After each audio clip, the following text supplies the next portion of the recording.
Welcome to Beyond the Blend, the podcast that goes behind the science and talks to the people at the heart of the lubricant market, telling the real story of the people who make the lubricant market move. With real insight and honest conversations, we aim to show off the people's side from across the entire lubricant supply chain. Join me, Steve Knapp, and Rob Taylor as we delve behind the scenes of the lubricant industry. Let's go. Welcome to a very special edition of Beyond the Blend. We spend a lot of time in our industry talking about the future of technology, the future of mobility, sustainability, new formulations, new applications, the changing expectations of our customers, a place where I hover quite a bit. But perhaps there's an even more fundamental question we need to ask. Who is going to power our industry tomorrow? Because those of us already working within lubricants understand just how diverse, technical, innovative, and global this industry really is. We see the science, we see the engineering, we see the role that lubricants play across manufacturing, transport, energy, agriculture, and countless other sectors. But there's a generation of young people currently making decisions about their future. And they may have absolutely no idea that these opportunities exist. And if they don't know our industry exists, how can we expect them to choose it? That's the challenge behind LUBELife.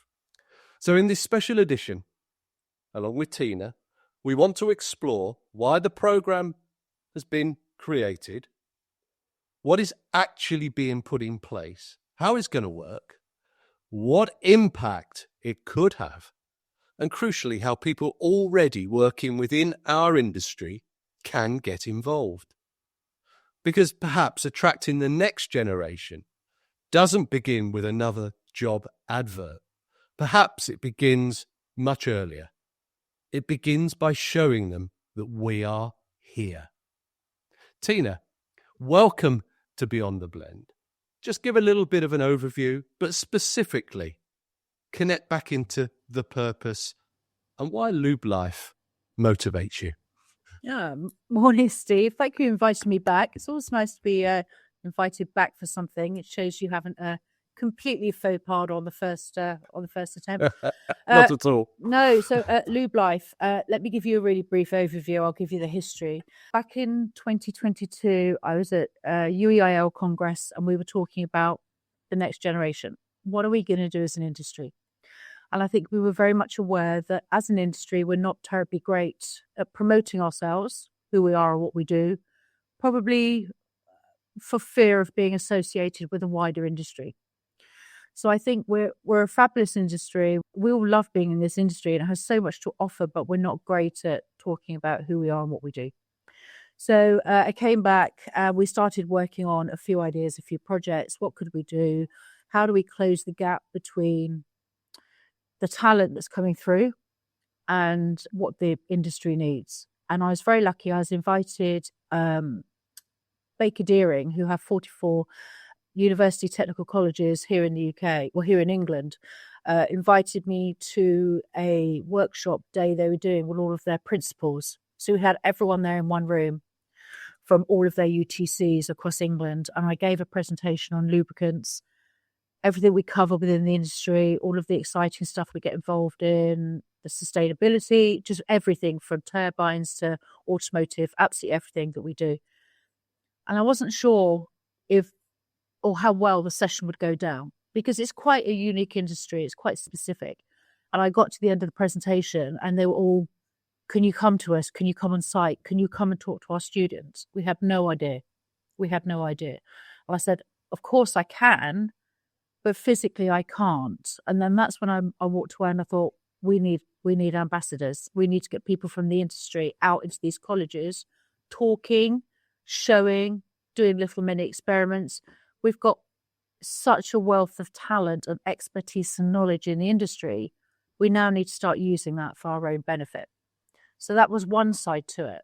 And then I thought, well, okay, that will get exposure with students. We do work with some universities now. The magazine is going into their libraries.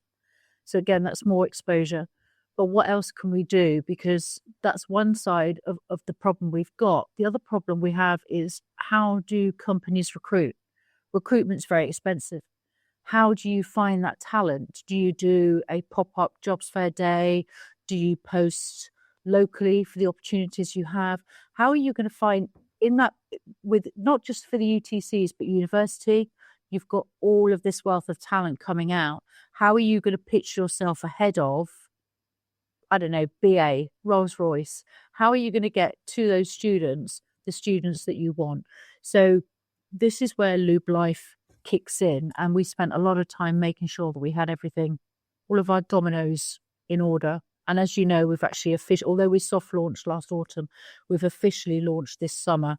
So we've got a whole program ready for the industry to start rolling out. I mean, that's great. And what a thing to have grabbed hold of. I mean, and so the launch was at the UKLA conference that we were at in the summer, right? When you made a impassioned plea on the stage, high energy. I think you were trying to really get everybody motivated around that. I remember it very clearly. Yeah, well, just to put it into context for anyone that wasn't at the conference, we slightly overran in the morning, and my 20-minute session turned into a you've got 5 minutes before we break for lunch. So I adopted the Bob Geldof Live Aid approach, jumped on stage and just basically bombarded everyone with, get up, get on your feet, we need you, I need you as ambassadors. The beautiful thing about our ambassador program is it's very much, it's what time you can give. Now, it might be you can give us 2 hours a year. It might be you can give us 2 days. It doesn't matter. Everybody that enrolls as an ambassador, that data is given to Aisha, who's the coordinator at Baker Deering. And all you tell us, so Steve, you'd say, these are my disciplines. You know, this is what these are my comfort subjects. These are the colleges I want to cover. And that's all we have to do. And then you get sent from Baker Deering a list of all the opportunities that are coming up at those colleges during the year. And you decide which ones you want to participate in. So there's no pressure, no obligation. As long as your boss goes, yeah, you can go and do half a day at Leeds or wherever, then there's no commitment.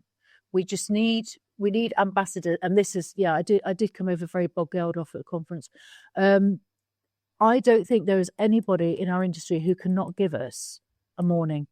There's nobody. Someone at the conference said to me, I don't need to do this because my daughter's an ambassador, so I don't feel I need to do it. And I said, but you can, and we need you because you have another skill set. You have more, a different set of experience. So it's not a reason. I cannot think of anybody in this industry who cannot give us half a day of their time.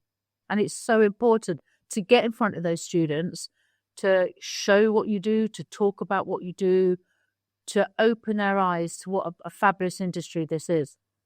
And we're certainly going to call out that ambassador piece clearer as we go through our conversation, because there is a real imperative.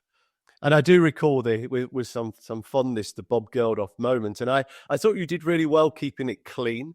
You didn't do the famous expletive that Bob became, very sort of synonymous with, but you did indeed make me almost rewrite my sales methodologies when you just literally called it out. And I thought, well, why not? If it's that compelling, why not do it? And in a small way, it was what motivated us to have this conversation today, right? Because I thought, well, what could we do as Plan Grow Do? And just offering this voice through this Beyond the Blend podcast was a very small thing we could do to hopefully give you the communication materials to even share around and have people listen to. So I'm glad we're here today.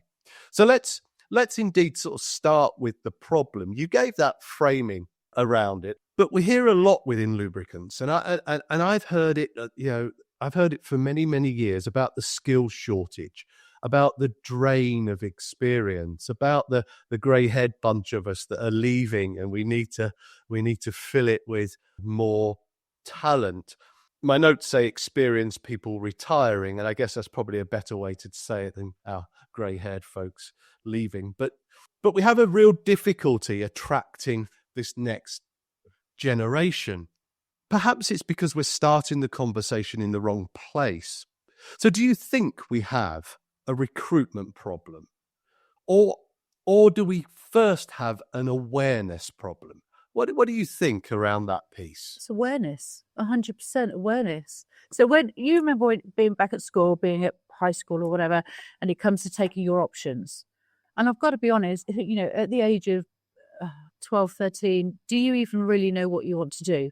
And even now, when you look back at your degree, are you now doing what your original degree was? For some, yes. For others, no. For a lot of my friends, no. But from within the industry, yes. So majority of people within our industry, the degree they have relates to the job they're doing because we're a specific industry. But when you go back to talking to, 13-year-olds, they don't know anything about us.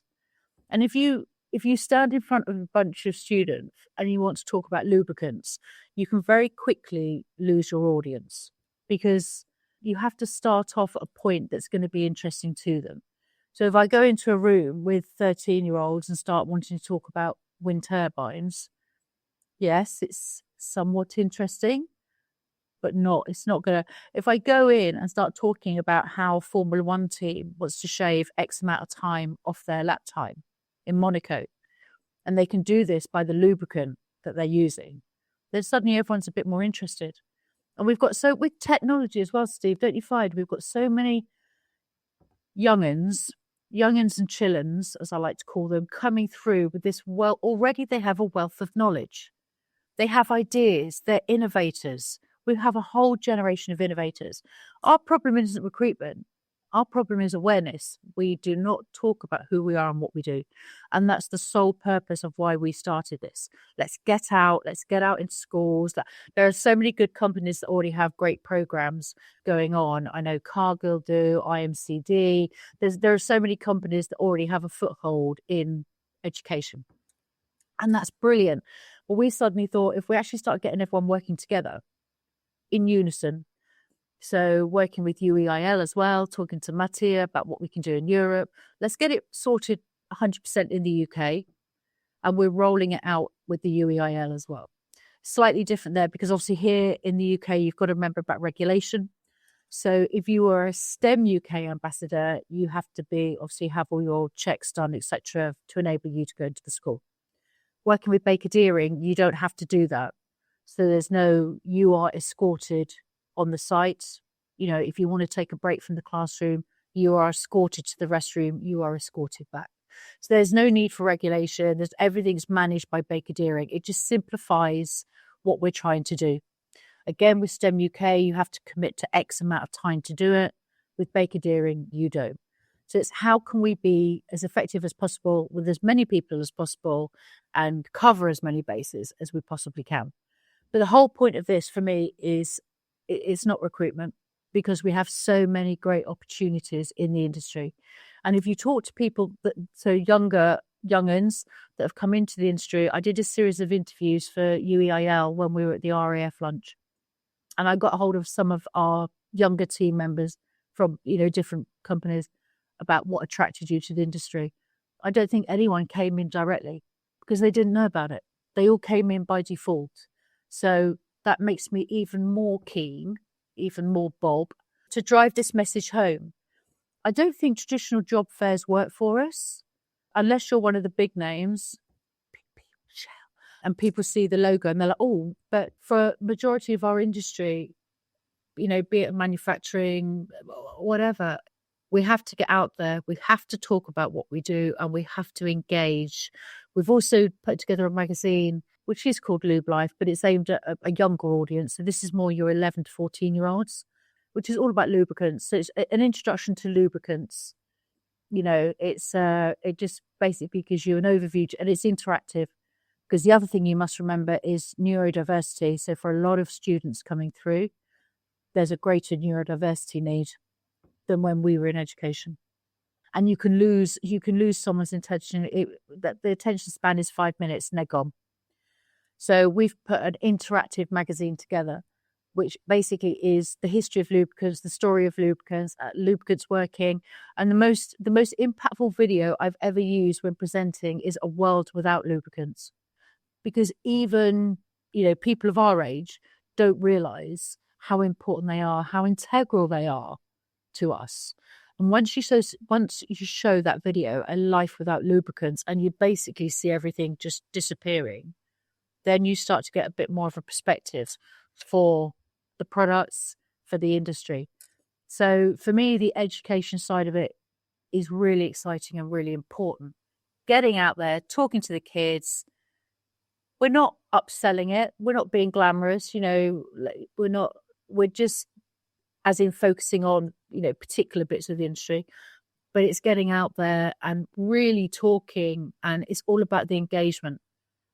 I don't think the recruitment's our problem. It's the awareness. Yeah, and that lots of things going off in my head, because our Beyond the Blend show, I interviewed, let's just say, 50 people, and I don't think anybody deliberately set out to work in the sector, right?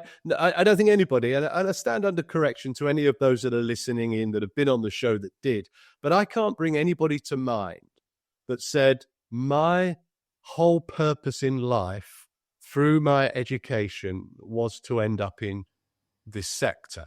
Some said, yeah. Unless it's generational. So we obviously have some, families where, my dad was in, Isn't Valentino one of them? My dad, but they had a knowledge of the industry. Yeah. So indeed, they might have had a propensity to be, more technical, more engineering orientated, more chemistry orientated. But that whole kind of what drew them to the industry was when they became aware of the breadth and the impact that it can have. So I think that's really interesting that you focus very clearly on awareness and storytelling.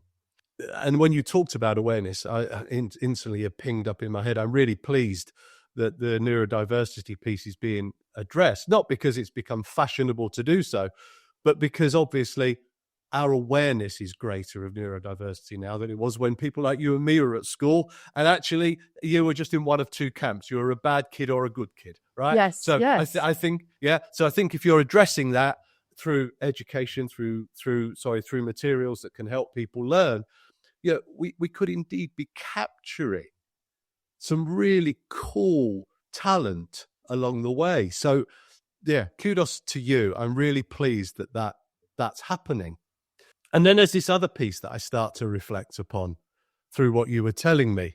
You were telling me there about the schools and how companies, and you whispered them, BP and Shell, tend to get their placards out, and they tend to get a pull on the best, if let's call it that. All right, it's a bit unfair, but no, I remember it's not unfair at all. It's right. It's right. I remember when I was employed by Shell for many, many years, I was occasionally pulled upon to go to these fairs. And actually, we only looked at the kids from the best schools with the best grades. And I think that was almost like, on reflection, why wouldn't they? But on deeper thought, why didn't they go a bit further? Why didn't they try a bit harder to look at maybe the second division, the third division, instead of taking this elite bunch? So it's quite an interesting place you took me back to in my reflection, that all very good to attract, the firsts from wherever, but there might be some really great, smart people with different attributes that we're ignoring because we're not necessarily looking through them in that early stage of the piece. Steve, we need to change the way we look at this. So we've got 44 UTCs across England, over 20,000 students. These are not students in mainstream education. So they're 14 to 19-year-olds that have come out of mainstream education and gone into baker dairying. They're still following the curriculum, but alongside that, they're specialising, be it, whatever, be it might be design, might be tech, might be engineering. These are not silly kids. They're very, very intelligent children. And I so wish, here we go, Bob Geldof. I so wish Mainstream education is not for everybody. When are we going to wake up and realize, the whole round hole square, whatever? One size does not fit all. And at the UTCs, of those 20,000 students, you have got 20,000 talented, exceptional students that all excel in their chosen subjects. Now, it might be you might have a complete tech geek who loves tech, who will far outperform the majority of tech people that we know, because it's their thing, it's their bag, it's what they like to do. You might have, of those 20,000 students, you might have 1,000 incredibly talented engineering students. These students are being overlooked because, as you say, historically, when it comes to recruitment, and also now recruitment is very difficult because you've got these AI bots that are screening CVs. If you haven't put the right keyword in, if you haven't done, the NHS uses a system called Track. It's very specific. You might be the most talented person in the world that is right for that job. If you are not completing Track properly, you're rejected. And I think it's time we shrugged our shoulders a little bit and went, okay, we know we need to bring talent in, but maybe we're just looking in the wrong places. Yes, I mean, another part of what we do is study smarter, and I'll come on to that because that covers university and the technical colleges. But I think maybe we need to open our eyes a little bit and realize there's so many talented students in the technical colleges that are just right for our business, because we are so unique in our business. So we are looking for particular people, and that's why we're going to find these people, because they have the skills that we want, that we can bring in and we can nurture and we can encourage and help them to grow. And also, I think for some of the smaller companies we have, you've got to remember, it's very intimidating. I don't know what your first job was. Mine was Barclays. And I remember the first day I walked into Barclays Bank, I was so scared. There were all of these, I was so scared. It was intimidating. It was just too much for me. And we've got to, I think for some of the smaller companies that we work with, not even the smaller ones, even the bigger ones, they have the ability to bring talent in, and engage and nurture. And everybody has to be treated as an individual. We're not, when I joined the bank, it was almost like, the bowler hat brigade, right? It was an en masse. It was like, all right, here we go. It's very, very different now. And we need to recognize that, and we need to adapt. And yes, neurodiversity, as you know, is such a thing for me. There's so much talent. Never discount somebody because of what you perceive to be, I hate to use the word disability. Never discount anybody, because it's not acceptable.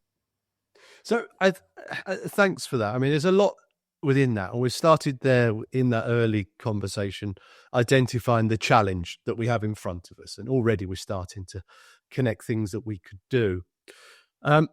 You did touch on Baker Deering, the Educational Trust, and the University Technical College Network. What's that relationship?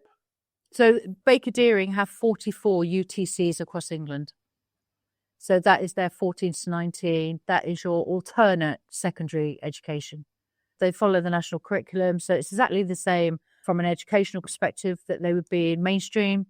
But there's other things added onto the side for these students. It might be life sciences, so it might be tech, engineering. But there's a wide stream of kind of extra curriculum that they can do alongside their GCSEs and A-levels. So it might be environmental, but it's a slightly broader curriculum to suit the individuals within that system.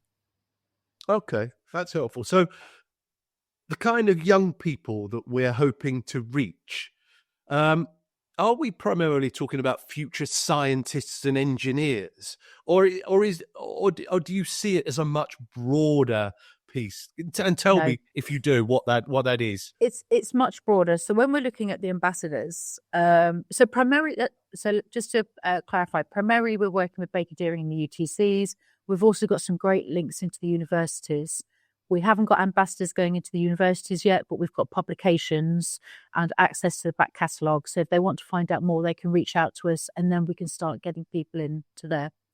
And then LUBELife has been generated, the magazine, for a younger audience, 11 to 14-year-olds, and we're starting to put that out through the education system just as an option. Have you thought about lubricants as a career option? That's where we are. But I want ambassadors from all aspects of our industry. So logistics managers, but you don't have to be a manager. You can be a forklift driver, the marketing managers, the personnel teams. It doesn't matter where you are within this industry. We need you as an ambassador. So it might be Baker Deering, maybe one of the colleges at Reading is having a tech day, and they need someone who's really good on AI or formulation or, or CAD design. There are people within it. We have such a wide industry that we need people as a cross section. We don't just need the tribologists. We need a cross section of ambassadors, and it's quite nice. We've got about 35 so far, and there's a nice mixture of. We've got a couple of consultants on board. Trevor and Mike have come on board, which is great because they've got such a wealth of experience. And then we've also got more commercial people who have a marketing background or a business development background. You have people like me who come from a publication and branding PR background. So I'm an ambassador, and I'll happily go in and give the presentation is an overview of the lubricants industry. And then it goes into a second part where you talk about you as an individual and what your role is in the industry. So first of all, we say, this is the industry. This is what we do as a whole. Show the world without lubricants, because it very quickly puts everything into perspective within 2 minutes. And then we start talking about who we are, how we got into the industry, and what we do in the industry and why we love it. And we finish off with all the opportunities in the industry. So we're not narrowing. We can't pigeonhole. Oh, we're only looking for engineers. We're only looking for people who love science. These are all the opportunities. And there are so many opportunities, but they're not all based around what you think the core ones are. And I think that's such an important thing to call out, really, because organizations require so much diversity in its skill base now. And I think, to your point, the larger businesses might have those siloed functions, but the more smaller, more nimble businesses probably need more dynamic skill sets and that kind of more sort of integrated, to use a corporate word, but integrated skill set that can do a number of things. Yep. So I think if you're looking at that, that's really powerful. Lower hit rates, missed targets, and no receptionist to patch you through because buyers decide before you arrive. Selling Lubricants Smarter tells Dan Wilder's story of ditching the old playbook. Qualify hard with SpanCop. Plan sharper meetings with Whopper. Use AI to move faster and turn technical expertise into clear outcomes buyers trust. Built on the Buyer Revolution research, it's a practical blueprint for modern lubricant selling. Search Selling Lubricants Smarter on Amazon and buy your copy today. I just want to jump back because you name-checked two people and you said Trevor and Mike. Now, for those listening in, I'm assuming you mean Trevor Gauntlet and Mike McCabe. Am I right? Yes, indeed, yeah. Okay, so Trevor and Mike, there you go. You've had your shout out. So we expect you to be sharing this podcast around your networks as well. And so as we start to sort of think about the challenge within that, we're showing young people the breadth of the industry. And that must form much of our awareness. That must messaging, storytelling. We've got this association with motor oil and motorsport, right? Yeah. So I think we've got to go just that little bit broader. And the school and college talk is just clarifying it for everybody, is your vehicle that takes that in to the school. And then we've got the magazine that helps support the self-reflection, learning, study, whatever piece. Yeah. What else have we got jotted around that helps that awareness story, Tina? So what we've got coming on board, there will be a slightly more in-depth version of the magazine, but I'm working with a couple of people who are qualified to do so to help me get back to the technical level so it mirrors the national curriculum. I'm not a science person. I dropped my sciences as quickly as I possibly could. I didn't do A-level science. Steve, you know me well enough. Me and science are just, the closest I get to it is weird science. So I've brought a couple of people on board who are helping me do a slightly more in-depth, more complex, more technical version of the magazine, which is aimed at the students at, university level. So the other thing we've got is we work with an app called Study Smarter. Now, this is where it really kicks in, and this is where it's going to make a difference. So on an individual level, I want you as an ambassador. There's no reason why you can't do it. Drop me an email, just sign up. I will not take no for an answer, and I will keep badgering everyone when I see them. Just be warned, we're in Dusseldorf next month. The other thing we've done is there is an app called Study Smarter that originated in Germany. So in the UK, I'm going to get my figures right on this because I don't want to get this wrong. It's really important. So in the UK and Ireland, it has just under 5 million active users. Now, these are students. They're looking for resources. So we've got our back catalogue of articles on there and magazines. And they're looking for where they're going to go once they leave college or university. Now, bearing in mind university doesn't always mean early 20s. It could be someone that's gone back to university later in life. But it's 4.7 million active users in the UK using this app. And they can use it obviously it's a study resource, but let's talk about it from a recruitment resource because this is where it's important. So whether you're looking for a part-time job or an apprenticeship or a seasonal job, or you're looking for your first job, so it might be an apprenticeship or it might be, a graduate position, we can put jobs onto this app. Now, for our industry, as you know, we've got some great recruitment companies, but they're based more at your middle to senior level. No one does entry-level recruitment for our industry. So if you want to recruit, you're trying to do it on your own. Your teams are putting ads out locally in well, not necessarily newspapers now, but jobs boards online. This app is directly in the hand of every student in the UK. Globally, it's got 40 million users, but in the UK, it's just under 5 million. They do have senior roles on there as well, so the mid-management, senior management, but their primary focus as a study app for students is there's a job board, so it's a job market. So we started talking to them and we've negotiated some exclusive recruitment rates for us on that app. I'll just give you an example. I've got it here because there's too much to include. So they do targeted mailings. They'll do WhatsApp messages for people that are actively looking. You can do editorial on your company for the students. Look at us, look at, I don't know, Brentag, for example. This is us. This is what we do. These are our activities. Come and have a chat. So it's very much a platform for the companies to showcase who they are and what they're doing. The other thing you can do as a company, you can either do direct recruitment on there at a heavily discounted rate. And I'm going to say heavily discounted. I used to own a recruitment company, specialist recruitment company, railway engineers. And I know how obviously expensive recruitment could be. So we've worked with Study Smarter. I was on the phone with them before I came onto this podcast saying that I was going to be talking about what we're doing. But if you only want to make a small investment, for 49 quid a month, you have access to all the CVs. You can CV screen. I think it's up to like 200 CVs in your area or something, or across the discipline that you're looking for. If you want to invest a little bit more, I think 150 quid a month, you've got access to 2,000 CVs to start screening. If you want to place recruitment adverts on there, you can buy a spot on the app. It's, how much is it? 2.5 grand. These are exclusive rates, by the way. These are not published rates. You have to come to me. No, I don't get commission. I'm doing this because this is my passion project. This is I want to do this. This will be my legacy that I leave the industry with in 10 years. If Plan Grow Do, if you were recruiting, you would have a spot on the app for 12 months. You'd be on the UK job board and on the app. 5 job postings can be live at any one time during that 12-month period. So you can rotate them. You can change them. It's displayed on an in-app display to all of the students. So as a student, you can specify your particular interests. And you're going to see that advert.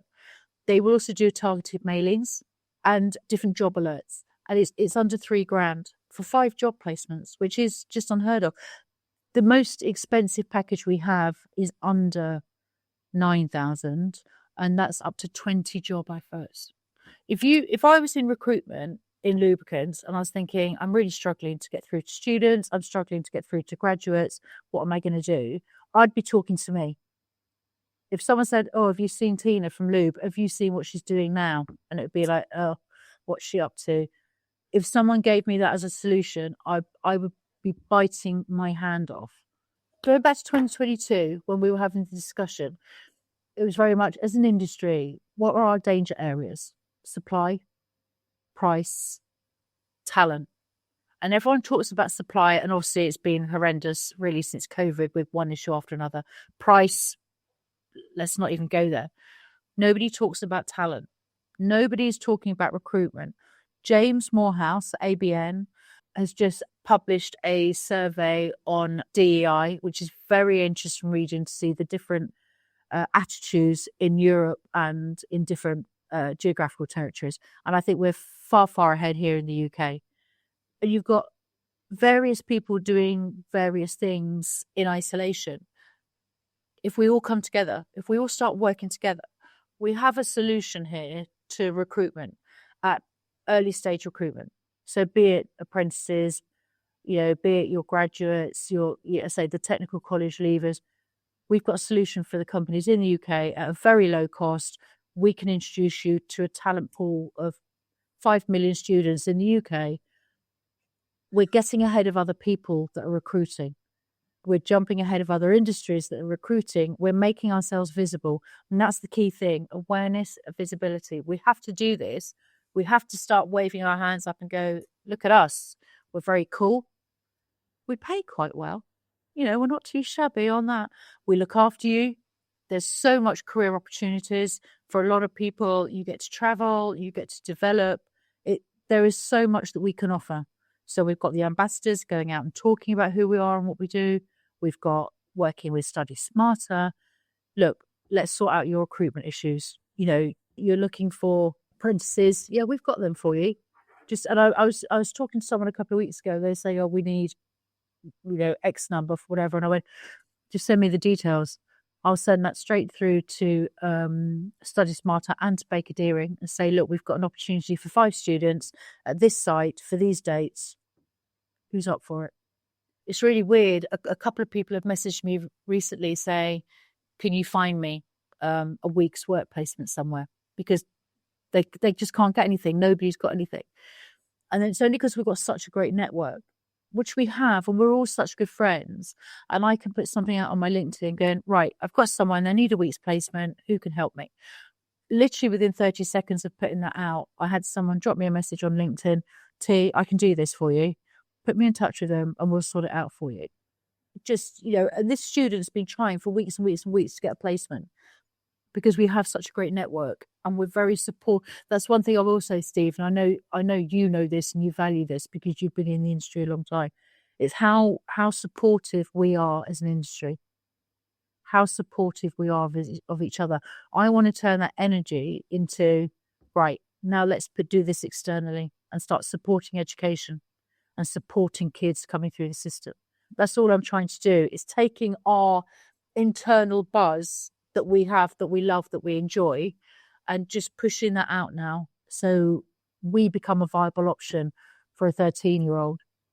And I mean, clearly anybody listening to this will hear your passion, will hear your commitment to this, and clearly your sales pitch around get in touch with me, I can help you. But in all seriousness, if it is as complete as you're describing, I'm certain that anybody who knows you will be reaching out to you. Anybody that listens to this that has the potential to use those services will reach out to you, because that compelling nature of your storytelling and your sort of your passion around it is absolutely clear. And I just want to jump back in. So we've got the sort of structural part, we've got the app part, and we've got the rates, and we've got the access to 5 million in the UK. So we've kind of got the structure of that bit very clear in our minds. The ambassador part, which is not structure, not tools, not technology, is people. And people are maybe don't always give as readily as technology, because that's maybe the easier place to go. I remember back a while ago, sales, my space, isn't a subject you do at school. You don't have sales class. If you're lucky, you have a little bit of marketing, but that's all a bit rubbish as well. And I was once a sales director for an organization a bit like the UKLA that was trying to put governance around sales. And it was called, at the time, it was called the Institute of Sales Professionals. It's migrated to be something else now. And good luck. It's led by a great guy called Andy Huff, and they're trying to get sales as an accredited profession, right? So I kind of get the emotional journey that because I'm in lubes and sales. No one ever talks about anything I do. But there's this thing here, as I remember, we had this toolbox talk that used to go into primary schools where we would talk about sales as a profession and what it can bring you, what it can give you, what you can give it, and what life it could create you, the lifestyle, the opportunities, and all of that. And somebody that worked in an international job for Shell, people thought, I was really cool going around the world, visiting all these places. So it connected with people at a secondary school level. So much so that even though some people now, as a consequence of that, have followed a more commercial path in their lives. So the question I want to ask you about the ambassadors specifically, what makes somebody a good STEM ambassador? A good LUBELife ambassador? Is it technical expertise? Is it seniority? Is it presentation skills? What is it? What makes somebody a good ambassador for you, Tina? Availability helps. Passion. You don't have to be as passionate as I am about education. You certainly have to be passionate about the industry. So it doesn't matter what age you are. I have this discussion with myself and with other people quite a bit as a bunch of kids. So let's say 16, 17-year-olds, which is slightly different to 13, 14-year-olds. If I went and put myself in front of a bunch of 14-year-olds, are they going to pay attention to me because of my age? I'm almost 60. What is this woman going to say to us? This is just going to be boring. And this is where the presentation comes in, because this is why we show a world without lubricants, because straight away you've got their attention. Then they're more open to listening to, this is what the industry is about. And then it becomes more passionate as an individual when you start talking, well, this is what I do. Me as a magazine editor, I get to travel all over Europe. I get insight. I get to work in different projects, and it becomes more interesting and more exciting. From an ambassador perspective, I don't care what colour you are, what age you are, what your background. I don't care. I'm just looking for passionate people that want to make a difference. You may never have stepped in a classroom from when you left 40 years ago. I don't care. If you're passionate about what you do, if you love your job, and if you want to help us secure the future of this industry, get involved. What makes a good ambassador? Steve, I can't answer that. There's some very technical people I work with, and I can just listen to them and listen to them. When I did my CLC, I say this to Megan Humphreys, who's our secretariat manager. When I did my CLC, I found the actual course learning quite difficult because I'm dyslexic. Now, Rod Pesh, who's one of our trainers, who used to be president of UKLA, Rod's one of our trainers. The minute you get him off subject, well, not off subject, but you start asking the questions. So you've got your learning, and then you're going to find this because you and Rob are now coming in as our CLC trainers. Yay! But the minute you get him off the chalkboard, in effect, and onto the personal experience, the room changes. Not that CLC isn't fascinating, it is, but because I struggle as a learner, and a lot of people of us now do struggle with that kind of format of learning, that the minute you have someone in front of you talking openly and honestly and sharing examples, telling you stories, things they've seen, where they've been doing testing or whatever, the whole thing comes to life. And that's the whole thing about education and learning. If you can bring it to life, you're getting it right. We have got a toolkit for our ambassadors, and we're putting some very safe and small experiments together. The toilet roll, the lemonade bottle type stuff. Once you engage with kids and start showing them, once you've got that interest, you're there. You're aware. You're away with, goes right back to what the first thing you asked me. Have we got a recruitment problem or an awareness problem? 100% it's awareness. Get out there, talk about what you do, be passionate about what you do, and just share your knowledge and share what a great industry this is. And it's infectious. Mm-hmm. And that child might go home and say to their mum or dad or grandma, oh, I didn't know about this. And then probably the natural thing will be to divert to, engine oil but every conversation we have, every opportunity we have is opening doors. And if we don't start opening these doors, we've only got ourselves to blame. We're stuck in a bloody revolving door. Sorry, Steve. We're stuck in a revolving door at the moment. We're going round and round and round, and we're complaining about the same thing, and we're not doing anything.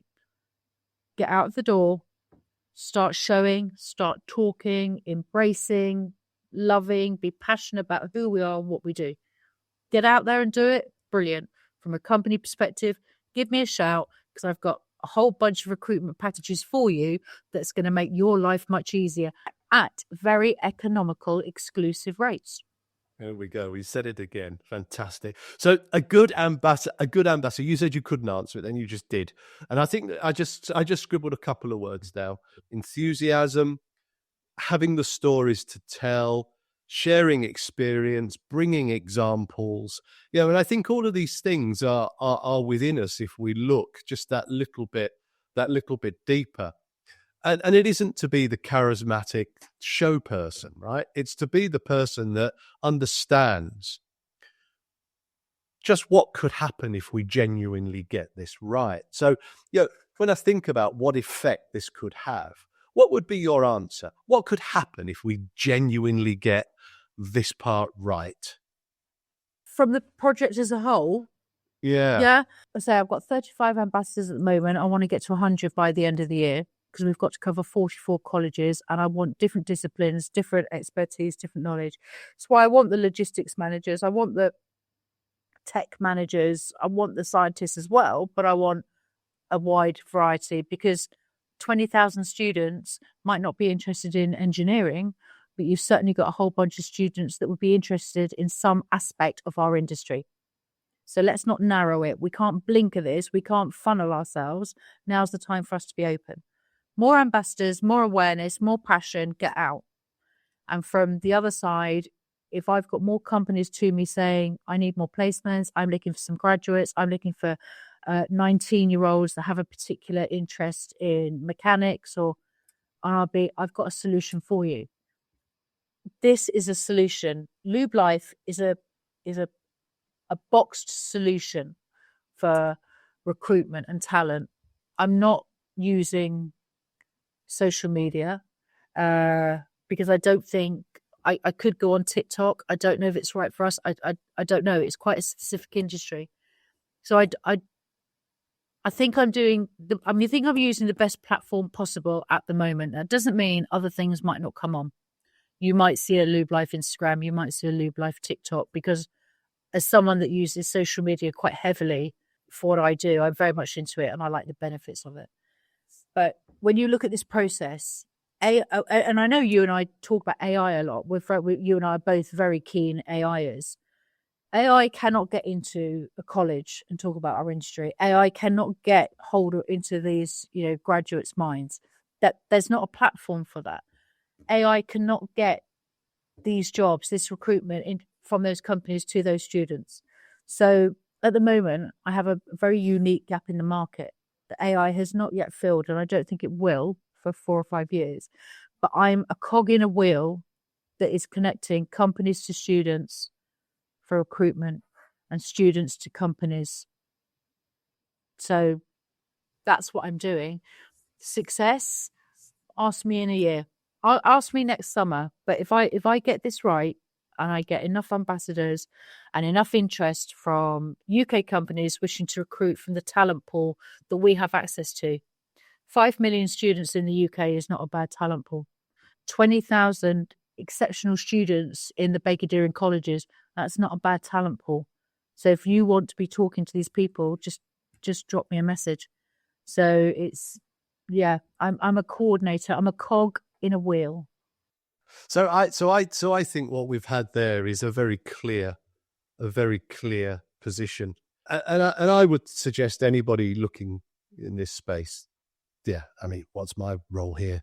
To facilitate this conversation, Tina, and get the message out there. Because over here at Plan Grow Do, and me as an individual, I entirely have seen this I've seen this all my working life. I mentioned it earlier that I saw the Shell piece where, you know, we only went for the top tier. But I remember me recruiting salespeople. I would always take those people who probably had more about them than the intellectual aspects. They had more stuff around them. That's quite a difficult thing to articulate, but I had a higher EQ connection than an IQ connection. And I think as we start to tell this ambassador story, my hope is that we look at the EQ in balance with the IQ, the emotional side, as well as the intelligence side. I think it's really, really important. You're looking for that. I'll say you're looking for that spark. It's not the diamond in the rough scenario. You're looking for that savviness, that person that has an interest. I would rather employ 10 people that have an interest in what we're doing than one person whose CV matches what we're doing. And Steve, you started this off by saying it's a small thing you're doing as Plan Grow Do, this podcast, to help me get this message out. This is huge. This is not small. And I really want to thank you from the bottom of my heart, because anybody that supports this, anybody that is helping me to get this message out, I mean, huge kudos to you. I owe you a beer, but no, thank you, because it's so important to have a platform, in addition to obviously the UKLA and Lube magazine, but to share this and to talk to other people about what we're doing. And your support is invaluable. So, you know, thank you. Thank you so much. Well, it's a pleasure. And I just hope that the Beyond the Blend listeners respond, as they do to many of our podcasts, and reach out. I just want to sort of wrap up a bit just before we end. And, you know, it is to thank you, ironically. It's thank you for doing what you're doing. It is a gap. It is a space we need closing. And somebody with your energy and enthusiasm will drive this forward for sure. And I think there's a really simple thought I'd like people to take away from this conversation. So many of us working in lubricants never grew up planning to work in lubricants. Somebody introduced us to it. An opportunity appeared. We met somebody. I don't know what it was. We joined a graduate program, maybe, took an apprenticeship, accepted a placement, moved from another industry, or simply just stumbled upon it. That was me. I stumbled upon it. But then we discovered just how extraordinary this industry really is. But we can't leave the next generation to discover that by chance. If we want talented young scientists, engineers, technicians, commercial people, sustainability specialists, AI specialists, marketing specialists, comms specialists to consider lubricants, then we have to show them what is here. And that's why I think this ambassador program matters. You don't have to have the perfect presentation. You don't have to be the most senior person in your organization. And you certainly don't need to have followed some perfectly planned career path. You simply need a story, some experience, and a willingness to give a little of your time to help somebody else see a possibility that they didn't know existed. So if you listen today and you've thought, I can do that, don't just leave it as a thought. Put your hand up, reach out to Tina. She's going to make it very easy for you. Share your story, help a young person, because the people who will power the future of lubricants are already out there. Our job is to make sure they know we are here. Tina, thank you for joining us on Beyond the Blend for this very special edition. Thank you, Steve. Lubricant Expo Europe is back at Messe Düsseldorf for its 5th year, taking place September 15 to 17, 2026. Lubricant Expo Europe is the must-attend annual event for professionals looking to discover or promote latest advances in lubricant and lubrication technology. Whether you're an engineer, executive, or industry professional, this free-to-attend exhibition and conference connects lubricant solution providers with end-user buyers and the entire chemical and equipment supply chain. We have over 320 exhibitors, including LUBE, Petro-Canada, Afton, Infineon, Lubrizol, Castrol, Total Energies, Brooker, and many more. Join us and see for yourself. Thanks for listening to this episode of Beyond the Blend. Be sure to follow us to catch next and future episodes as we continue to explore the people within the lubricant market.